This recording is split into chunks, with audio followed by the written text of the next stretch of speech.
Hi, I'm Deanna Eder with Polara Health. I'm the Director of Marketing and Communications, and today I have two guests with me. I'll let them introduce themselves.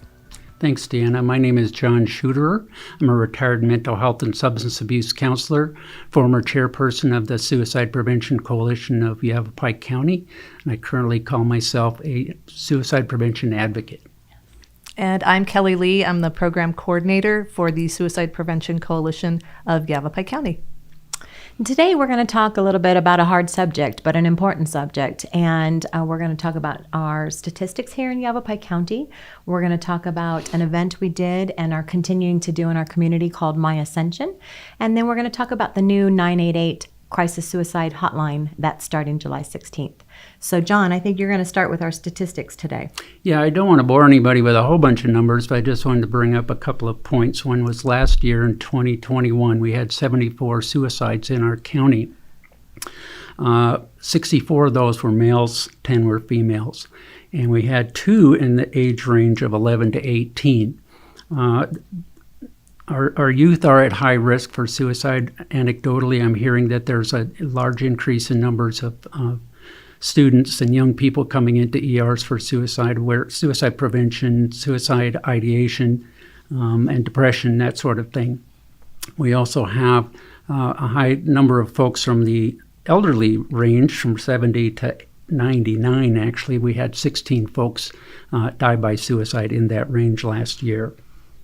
Yeah. It's a tragic, right? Absolutely. And it's something that we're highly concerned about in our community. The other thing I always want to point out, too, is that each of these numbers, it's a person. It's not just a number. There's a person and a family and friends behind each and every one of those numbers. So the suicides have a ripple effect throughout the community. Absolutely. And we do know that if we talk about suicide and suicide prevention, that it is important and to have those conversations, and hopefully we can make some differences. But it doesn't make somebody more susceptible to trying to complete a suicide if we talk about it. If we talk about it, it brings up more options and resources, that type of thing. Absolutely. And often a person that's considering suicide doesn't know who to talk to.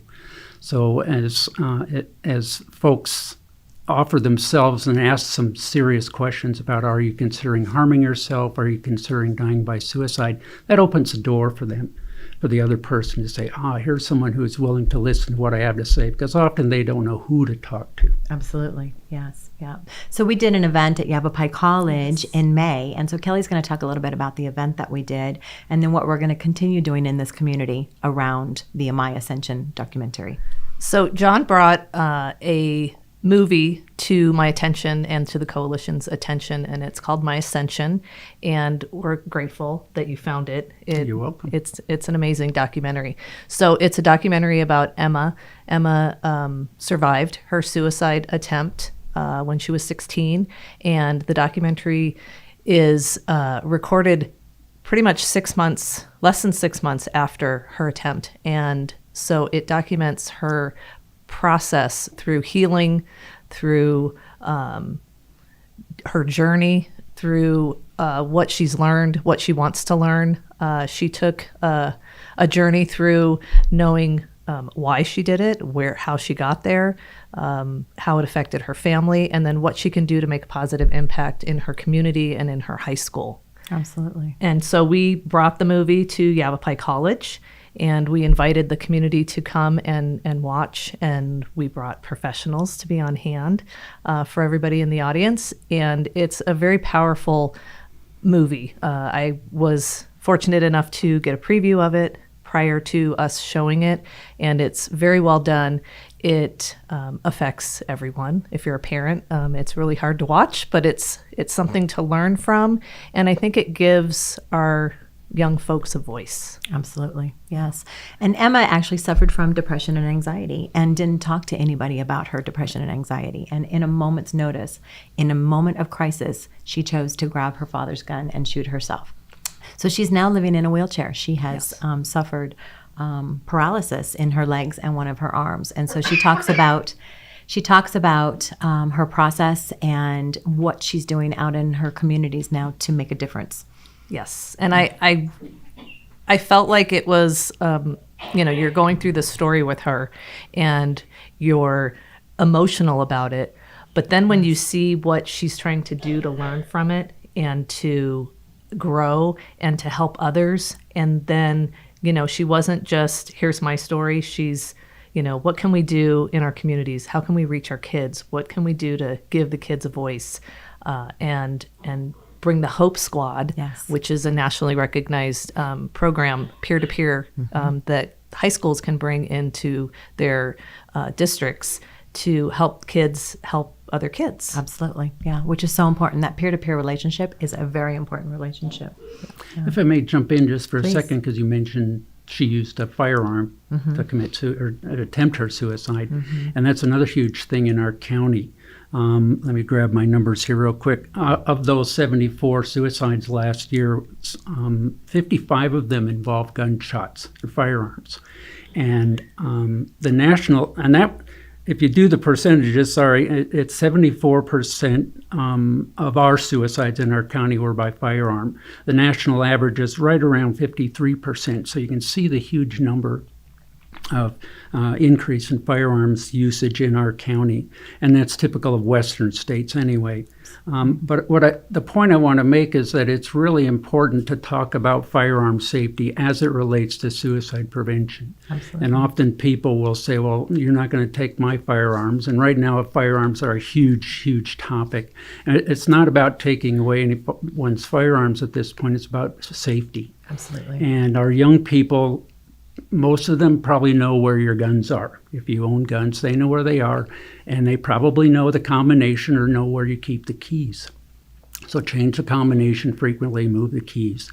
We need to keep firearms out of the hands of young people when they're at risk. Absolutely. If they're struggling with anxiety, depression, or suicidal ideation. Absolutely. Yep. And there's gun locks that are available in our community, and you can lock up the guns separate from the ammunition, which is always Yes. a really good idea. So there's lots of different ways that we can remove those potential Right. harming devices. So yes, absolutely. And maybe taking, a step before that and having conversations. Yes, absolutely. With your kids, with your Yes. parents. I Yes. mean, we have elderly populations, obviously, with these statistics that there needs to be conversations.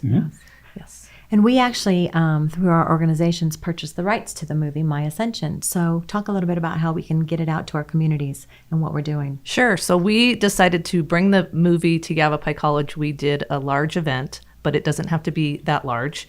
We can do smaller showings for civic groups, for high schools, for we can do community events in different locations where we will bring the movie and the professionals to do a showing. It's free of charge. So we bring the movie to your location. We provide it. We will hook it up and figure out how that works. And we can show the movie and then have a little discussion, Q&A afterwards, and have professionals there to support people in the audience. So they can contact me at kelly@communitycountsaz.org, and we can set up a plan to provide the movie showing at your location. Absolutely. We've got a chance to show it in the last 2 weeks over at the Juvenile Justice Center for the kids that are over there. And I have to tell you, it was very impactful sitting in the room with those kids. And it hit them, and they understood it and related to it. And so just one person at a time. That's all we have to do, right? Yes. It could be a small group of 10. It could be 200. We just want to share this message because I think there's a lot of things to take away from this movie, especially as a parent or if you work with kids. And it can open up those conversations and allow them to express themselves. Absolutely. And we're finding that it's probably age appropriate for middle schoolers and above. High schools would be great to show it, or high school kids, even the colleges in the area, I think would be really important to show. So, and have those conversations. Yeah, my philosophy has always been the more people we have eyes on each other, taking care of one another, we'll get those numbers down. Absolutely. And we had a conversation yesterday about what's next. So after we get this out in the community and talk in the community, there's some things that we want to start providing to our community as to what's next. And so you'll have to stay tuned for that. But there will be some things going on. Absolutely. Yeah. So if you have a group that would like to provide the movie and do a showing. If you are a school administrator and you would like to speak with us about showing the movie, we are happy to do that. Absolutely. Yeah. The other thing that's going on starting July 16th is the new Crisis and Suicide Lifeline. So July 16th, 988 is going to be available. And what that means across our nation is that you have access to mental health and crisis counselors on a phone 24/7. And all you have to do is dial 988. And we'll get you those resources. And the greatest thing about this is that you don't have to remember long numbers any longer. You can just remember that. So instead of 911 for an emergency, you can dial 988 for a mental mental health crisis or a suicide crisis. And people are highly trained. They've all gone through about 90 hours of training on the other end of the line, and will continue that training.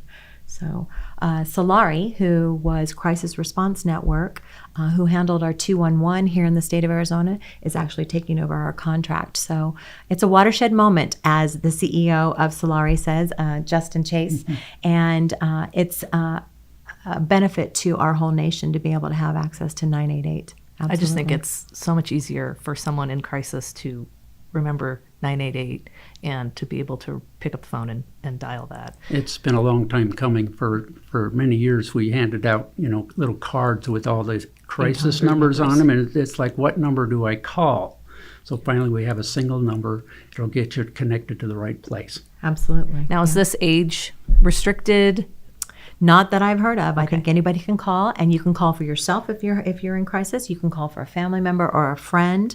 On the other line, they're able to give resources and safety plans and hopefully de-escalate a situation. That's the biggest criteria, or what they want to do is be able to de-escalate. If we need to send out emergency services to the site where this person is, then that person will be able to do that and send emergency crisis team out. Yes. So super excited about it. We find that so many people, if they just have somebody to talk to, it can change the whole situation. Absolutely. The other thing to remember with the 988, it's not a replacement for 911. It is not. 911 is for other emergencies, automobile accidents, house fires, whatever. Yes. So it's important to keep those two separate so you get routed to the right place the first time. Absolutely, yes. And what we find too is that if people just have something to remember, it's super easy. You just have it in your, in your head now, 911 or 988. So if you are in a mental or mental health crisis of any sort, you can just dial that starting July 16th. If you find that you want something more local, though, Polara Health has a crisis stabilization unit in Prescott Valley behind Tractor Supply, and you can walk through those doors 24/7. So if it doesn't matter your age, it doesn't matter your crisis, you need a moment away, you need 24 hours to sit in a chair away from a family member or a household, you need a warm shower and a hot meal, you can walk through our doors at our crisis stabilization unit and receive immediate care. And we also do resourcing and safety plans and do follow-up afterwards. So it's a great facility, open 24/7, and again, anything, you can walk through our doors. Should we maybe address starting those conversations and local resources for parents or for caregivers of elderly and how they can find resources in our community? Yeah, sure.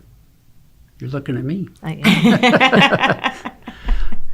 Wow, to start the conversation, I would first say, and this is one of the things I often share in the presentations that I do, is that family members and friends know you and your behaviors.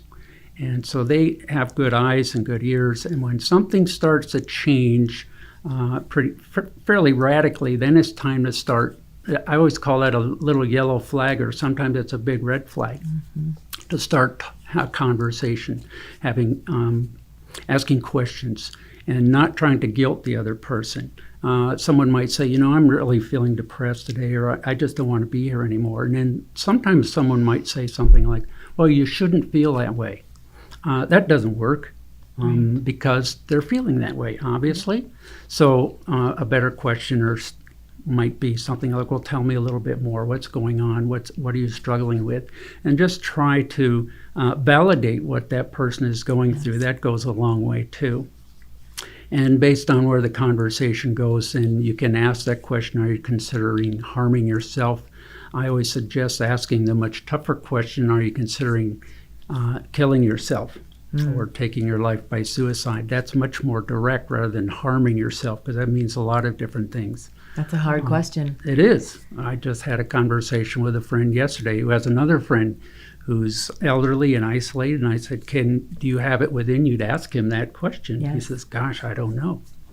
But then you have to be willing to ask the question, but then you have to be willing to listen to what happens You have after to hear that. the answer. Yeah. And that's scary, obviously. I remember as a therapist, the first time I asked a client that question, it's like, don't tell me, Yeah, what's the follow-up? Unfortunately, they didn't. They weren't suicidal, but it is a scary question. Absolutely. And so I often suggest people practice that with their family members, even if they're healthy, or especially when they're healthy. Just ask those to practice. Yes, yes. So then based on what those responses are, then you can say, well, how can I help you? What do you need right now? And it might be something simple as just listen to what I have to say. Often now with kiddos and parents, that's a much tougher thing because the emotions are interlaced with the relationship. So sometimes I offer or suggest that young people talk to maybe an aunt or an uncle or someone that they trust if they can't talk to their parents that way, or find a trusted adult. And then the adult doesn't need to worry about being a therapist. It's just about knowing what the resources are to get that person connected to the help that they need, Absolutely. Yes. the appropriate help. And I know that on the Suicide Prevention Coalition website, there are signs and symptoms. There are local resources and national hotlines, which we will have to update Yes. next month. So that could be a resource before you have those conversations, just to be prepared. Yes, to know where they are. Yes, yes. Absolutely. Yeah. Be prepared. Be prepared. Yes. Know what your resources are, or know who to contact when those crises happen, because you don't want to be scrambling and digging for phone numbers or locations, that type of stuff. That's right. Yeah, absolutely. Well, anything else we want to cover today? Our events that maybe we have A coming couple up. of events, yes. Yes. Thank you for reminding me of that. The two that I want to mention, they're not ours, but they are well known across the state of Arizona. First one is the 21st annual Arizona Survivors of Suicide Day Conference. It's in August 6th, 8 a.m. to 3 p.m. I've been to this conference multiple times. It's always well done. This is for folks who have lost someone to suicide. Yes. Or I think they even allow folks to come in who have attempted suicide but are still with us. So it's always a wonderful thing. There's usually experiential activities to keep it flowing. Mm-hmm. And then in October is our state Suicide Prevention Coalition Hope Conference, not to be confused with the Hope Fest. Hope Fest. Yes. Yes. This is the Hope Conference, Yes. October 13th through 14th. Both of these events are down in Phoenix. We can get the information out there for you. The Hope Conference is also always well done. I think this year they have three speakers that are always excellent, and there's lots of resources there as well. So hope you'll spread the word and get those out there. We also have a walk, and I think it's yes. October time, and it's Walk Out of Darkness. And it's a local event. Last year it was at Granite Creek Park. I'm assuming it'll probably be this year also. But we'll also be pushing that. It's a great event to come together with people who have similar stories Yes. and similar loss. And that one is a fundraiser for the American Foundation for Suicide Prevention. So folks that walk are encouraged to go out and get donations and help continue the research in suicide prevention. Absolutely. Great. And I think we'll have these events on the Suicide Prevention Coalition website. Polara will also have those, and then we can share those on our Facebook pages as well. Absolutely. So if you want additional information, you can go to our website. It's polarahealth.com. Also, our main number coming into our whole organization for mental and behavioral health is 928-445-5211. And then the Yavapai Suicide or Prevention Coalition's website again is? spcyavapai.org. Yeah. Yeah. And we can actually put those on the screen. Yes. So great. Well, we thank you for your time. Thank you for joining us today. And if you have or need any resources, please reach out to any of us.